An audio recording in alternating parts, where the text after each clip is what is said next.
All right, this is part 2 of our review for the Unit 3 test on triangle congruence. So we are going to go ahead and start with number 6. We did 1 through 5 in the previous video. So number 6, we have a diagram, triangle GEO. Yes, I know that's clever, and yes, that was my idea, so you're welcome. And we have what looks like a multi-select question. Remember, multi-select questions mean that there's more than one correct answer, less than all. We have several options to choose from, and they want us to choose all statements that accurately describe triangle GEO. Okay, so we've got 3 points, and we're on a coordinate grid. So we can potentially find all the angles and sides if we need to, but let's see.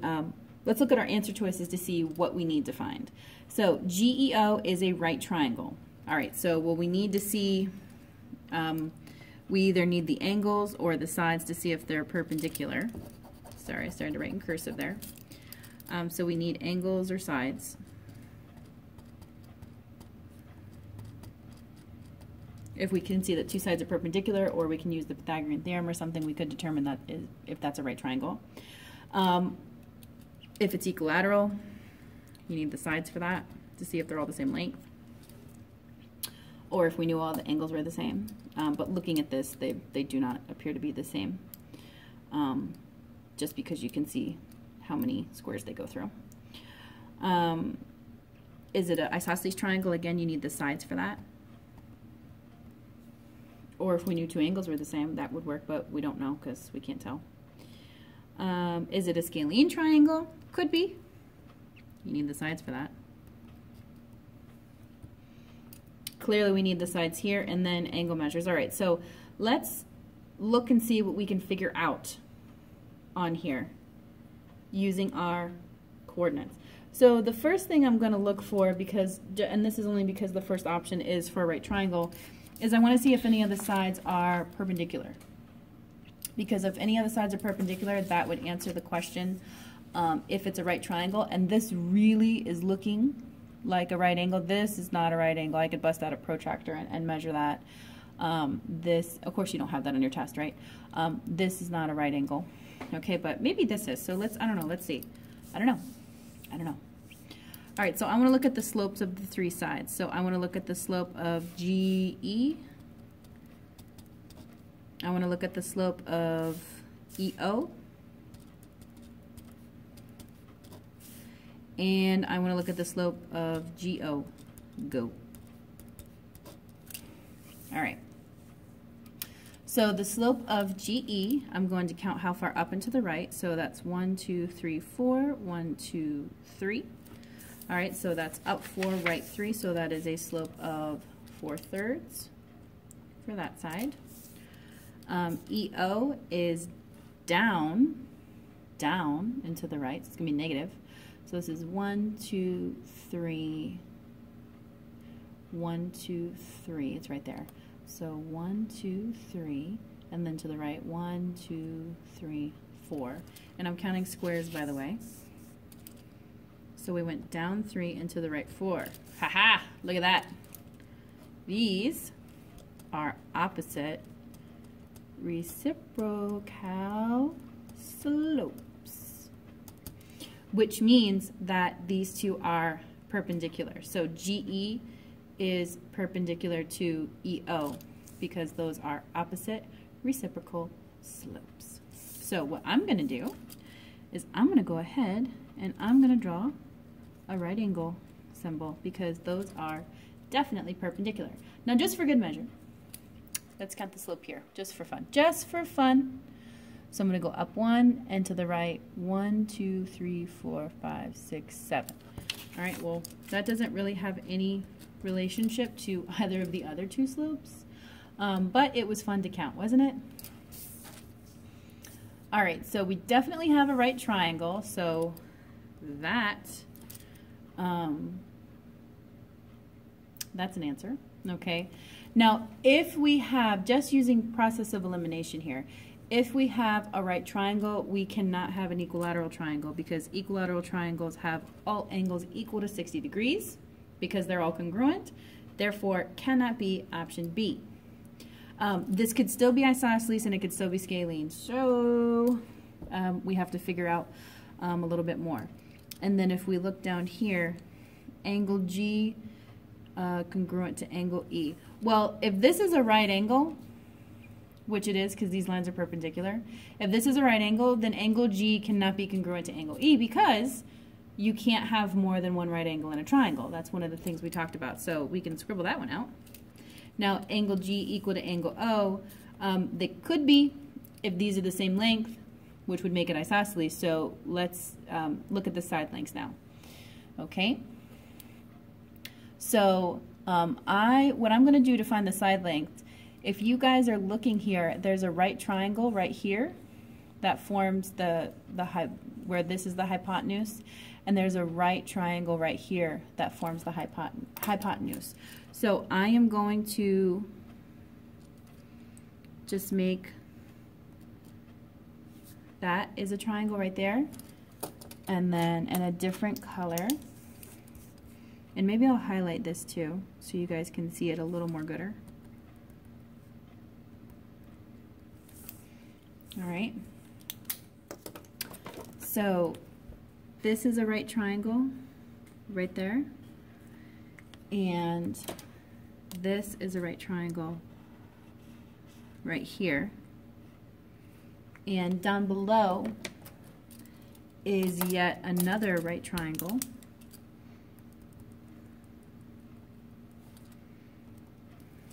Now we don't actually have to find the length of all three sides because we've already eliminated being an equilateral triangle as an option since we have one 90-degree angle. We've eliminated that as an option. Okay, but we can still do it using the Pythagorean theorem. I mean, why not? Why not? Just for fun. So if I look at the one I've highlighted in yellow here, I notice that this is a length of 3 along here, 1, 2, 3, 4 along here, which makes this side 5. So that's a 3, 4, 5 right triangle. We talked about those at the beginning of the unit. Over here I see another 3, 1, 2, 3, 4, and then that has to be a 5. So 5 and 5, that means these sides are congruent. So even if we didn't find the length of that third side, if I go over here, I definitely know that C is true and D is not, because if a triangle is isosceles, it cannot be scalene because they contradict each other by definition. Isosceles means two congruent sides, and scalene means no congruent sides. So therefore, we can answer two more or go through two more of our options. So C is accurate, D is not. And if we scrizzle down to the next two statements, GE is congruent to OE. Let's look at our picture here. GE is congruent to OE. Yes, that is true because those two are the same length. GE is congruent to GO. GE is congruent to GO. Well, no, it's not, because again, we've already established that this cannot be an equilateral triangle, but because I know how to have fun, we can go ahead and find the length of this third side, just so you guys can see how to do it. So notice that this is one unit here, 1, 2, 3, 4, 5, 6, 7. Ugh, that is not a Pythagorean triple. So in order to find this, what we're going to do is we're going to add, this is our a squared plus b squared, those are the two legs, and then it's going to be equal to this side, which is c squared. Okay? So if we simplify these guys together, this is going to be 50.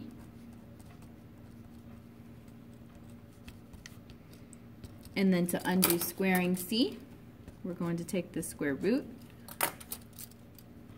which is going to be positive because this is distance. So c is equal to the square root of 50. Now, the square root of 50 is not a nice number. It's not a perfect square. However, just to estimate, first of all, you could plug it into your calculator. But you guys might remember this from middle school. The square root of 49 is 7, and the square root of 64 is 8. So even though I don't know exactly what the square root of 50 is, I do know that it is between 7 and 8, and if you plug it into a calculator,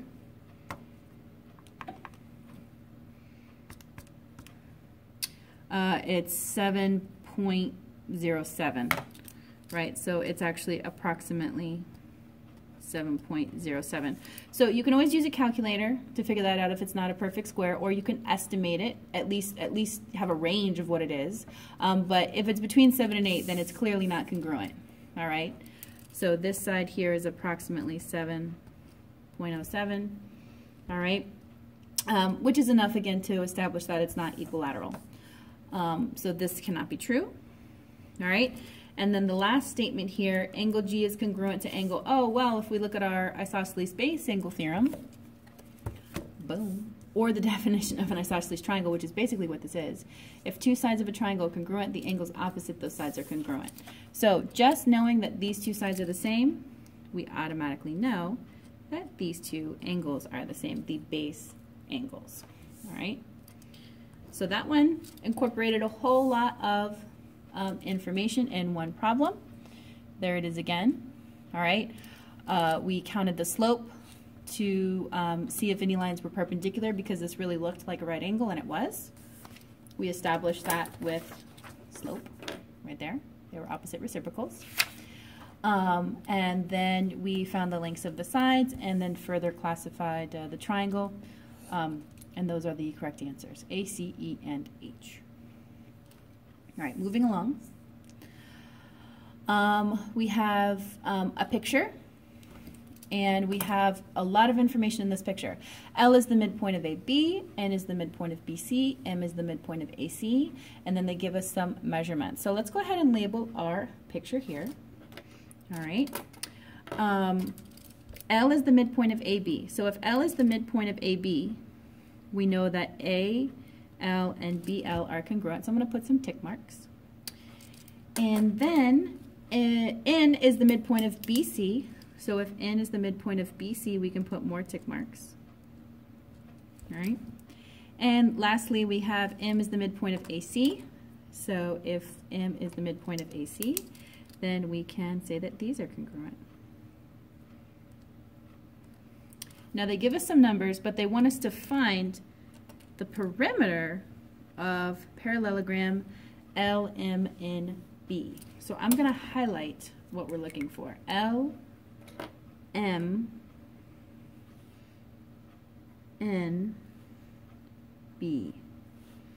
Right there. This diagram can play tricks on your eyes. So we're going to highlight that like that. So first of all, you have to know what perimeter is. All right, perimeter is the sum of the lengths of the sides of the figure. We have a parallelogram here, which is a four-sided figure, and we've been given enough information to figure out what the actual measurements are. Now, before I start plugging in numbers, I want to point out that because these are the midsegments and they're being connected, or excuse me, because L, M, and N are the midpoints and they're being connected, that means that each of these lines in here are midsegments. And if you look at the definition of a midsegment of a triangle, all right, it's a segment connecting the two midpoints of two sides of a triangle. So we have three midsegments drawn here. And if we look at our midsegment theorem,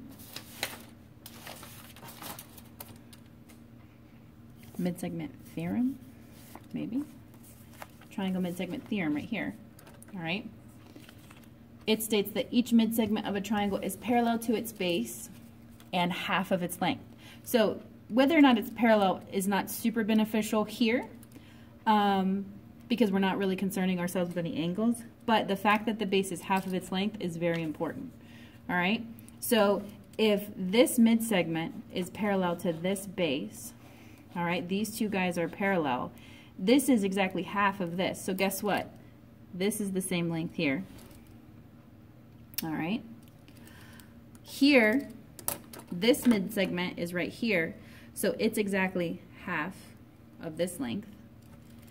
And then the last one because this is the mid-segment to this base, it is exactly half of that length. Okay? Now, they give us the length of the side. So this is going to be a pretty easy problem if you just take your time and label the sides. So the length of this entire side is 30. The length of this entire side is 18. And the length of this entire side, BC, is 28. All right? So I know exactly half. So I can easily find the lengths of the sides of my parallelogram here. All right, so half of 28 is 14. So that means that this side is 14 and this side is 14.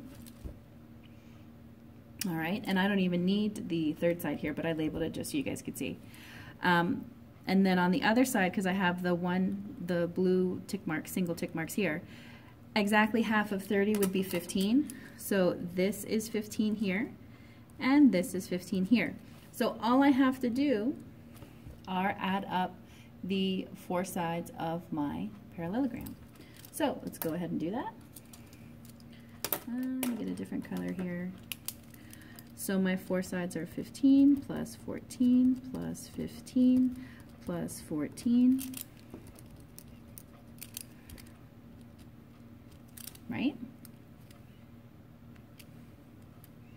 So that is 29 plus 29, and that's going to be 40 plus 18, so that is going to be a total of 58. Yeah. Oh, nope, 56. Nope, I lied. 29, 58. There we go. I trust my mental math more than the calculator. All right, so so our final answer is 58, and they don't specify, so we'll just say 58 units. All right, so looking at that problem again, they gave us all this information about the midpoint. What we had to know is that the line segments in here were the mid segments. So, and that comes from your definition. If you have 3 midpoints and you're connecting them, or even if you just had 2 and you connected them, then that line segment is a mid segment, and it is parallel to its respective base, and it's half of its length. So because they gave us the length of all 3 sides, we were able to cut that in half, and that gave us the side lengths of our parallelogram, and then we added them together. All right, so that's actually a really easy problem. If you are patient, label all your sides with the proper congruent symbols, and do a little bit of math, okay, a little bit of arithmetic. All right, so that's that one. Get a little picture of that one, okay. And for number 8, this is a really easy problem. We did several of these in class. The lengths of 2 sides of a triangle are 7 inches and 15 inches. Select all possible integer lengths of the third side of the triangle in inches. So this has to deal with the triangle inequality theorem. All right. The triangle inequality theorem states that the sum of the lengths of any 2 sides of a triangle must be greater than the length of the third side. And the reason is, if it's not, then you don't have a triangle. So all you have to do are take the sides that are given, and you have to find a range, because we can have lots of different triangles that have one side 7, one side 15. So the first thing you need to do is add those 2 values, and then the second thing is subtract those 2 values, and that will give us a range. Sorry, 15 minus 7 is not 22, it is 8. All right, so that means that the third side of this triangle could be anything that is bigger than 8 and less than 22. So if you go down the line, now here we have 8, but this is strictly greater than right here, or x has to be bigger. So it could be 8.01 or 8.001, but it can't be 8. So the next option is 9. Okay, all of these are less than 22. It cannot be equal to 22, and it cannot be greater than 22. So it's bounded between the values 8 and 22, not including 8 and 22, and that's it. All right, so if you have a question like this, you just have to add the 2, subtract the 2, and that will give you your range.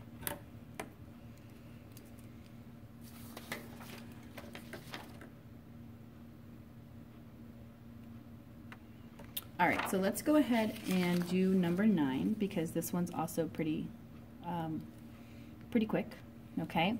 So they want us to find the circumcenter of JKL, where J is 0, 0, K is 0, 6, and L is 7, 0. So of course I'm going to label my points. So this is J, this is K, this is L, okay? The axes create 2 of the 3 sides of my triangle, so I'm just going to go ahead and use a straight edge to draw the hypotenuse. This is a right triangle. All right.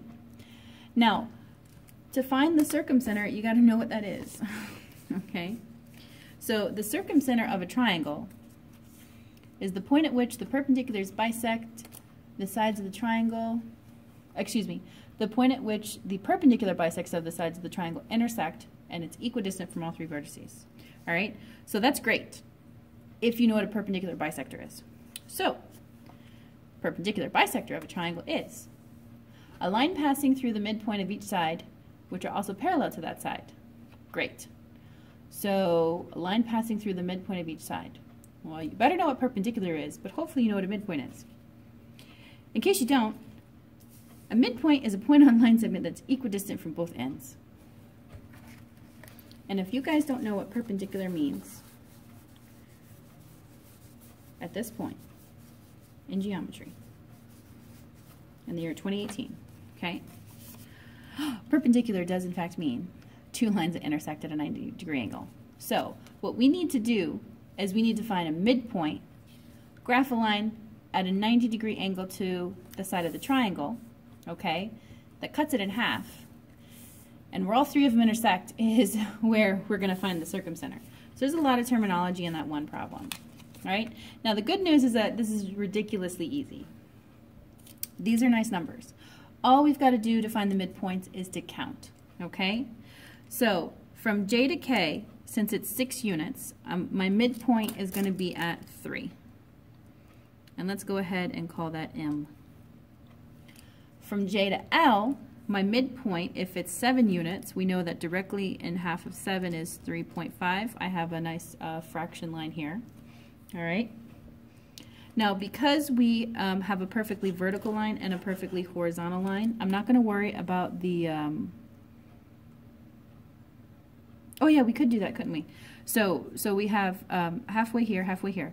So to get the midpoint of KL, okay, to get the midpoint of KL, we went up 6, and we went to the right 3.5.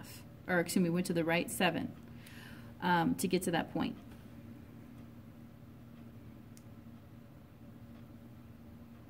Hold on, I'm thinking of something else. Sorry about that. We don't need the midpoint here. We just need the midpoint here and here. All right. So because we have a perfectly vertical line and a perfectly horizontal line, it's going to be easy to draw 2 lines that are perpendicular through those. So here, for M,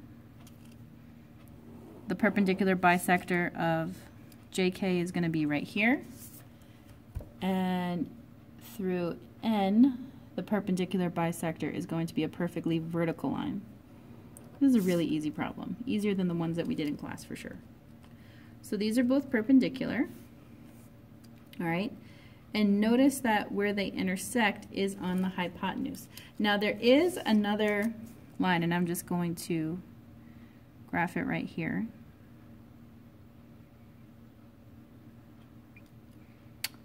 What is the slope of this line? This is, I don't see a nice, oh, right here. So this is down 1, 2, 3, and right 1, 2, 3. Okay, so the slope of this line is -1. That's what I was looking at. So if we were to graph a line perpendicular to that, it would have a slope of -1, and it would be nice if I went through the point now, wouldn't it? So it's going to have a slope of -1, so it's going to cut through all these diagonals like this. All right. And this is also going to be perpendicular. So where the perpendicular bisectors of the triangle meet is called the circumcenter. So let's go ahead and label that C, and that's at 3.5, 3. All right. So there's our circumcenter, and I'll put it up here just so it's easy to see. So this is 3.5 for the x and 3 for the y. So there's our circumcenter. And because this is a right triangle, I just want to point out, because this is something that we talked about in class, the circumcenter is always going to be on the hypotenuse of a right triangle. That's just kind of good to know.